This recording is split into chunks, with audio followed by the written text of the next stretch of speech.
L'importance de cette activité relève du fait qu'il ne peut y avoir de développement sans hygiène de vie, sans cadre de vie, sans propreté. Le jour de la Tabaski étant une journée où nous produisons énormément de déchets, mais en même temps c'est une journée de fête. Il est important de rappeler aux populations que si nous voulons passer une belle fête, nous devons aussi passer cette fête dans la propreté, en prenant en compte les nuisances liées aux déchets qu'on peut causer aux autres.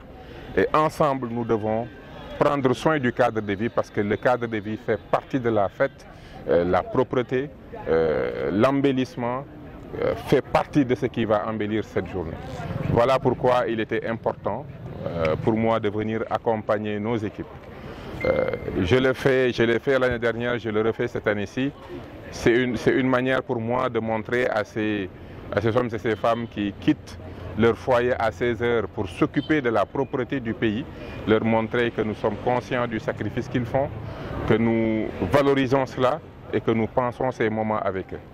J'aimerais particulièrement féliciter les DG à la fois au niveau de la SONAGED, au niveau aussi du cadre de vie, parce que c'est une synergie aujourd'hui qui a permis de mobiliser plus de 5500 hommes et cela fait depuis 25 jours qu'ils sont sur le terrain.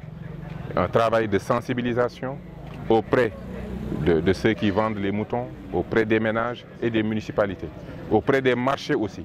Et l'indicateur que j'ai beaucoup surveillé cette année, c'est de voir le comportement des populations. Parce que ce que nous faisons, nous ne l'évaluons pas uniquement sur le nombre de personnes que nous déployons, sur le nombre de matériels roulants que nous mobilisons, nous mesurons aussi l'état d'esprit des populations. Ce que nous constatons dans un premier temps, c'est la mobilisation des équipes. Nous constatons aussi l'accompagnement des populations. Comme je vous l'ai dit, j'ai remarqué, à chaque fois que je posais des questions, est-ce que vous avez eu des problèmes avec les communautés? Est-ce que les gens ont suivi?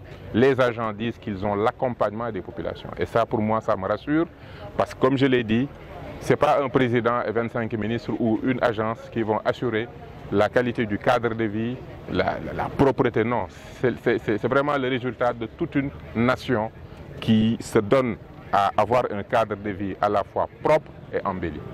Donc, ce que je vois sur le terrain, c'est ce que j'avais vu l'année dernière, mais en mieux. Une meilleure organisation, plus de sérénité, des populations qui prennent en compte. Aussi, le travail que nous voyons aujourd'hui ne date pas d'aujourd'hui. Ça fait 25 jours que les gens sont sur le terrain et qu'on se prépare. Parce que l'idée, c'est que, comme on a la chance d'avoir une fête qui va nous donner quand même 3 jours de répit, il faudrait que quand les Sénégalais vont ressortir, qu'ils puissent voir leur cadre de vie propre. Mais ça, on ne peut pas régler ça en une nuit. Ça demande de la préparation. Et c'est pour ça que je voudrais vraiment féliciter les 2 DG pour la qualité de la planification et l'organisation, surtout la sensibilisation, parce que c'est quelque chose aussi que j'ai suivi.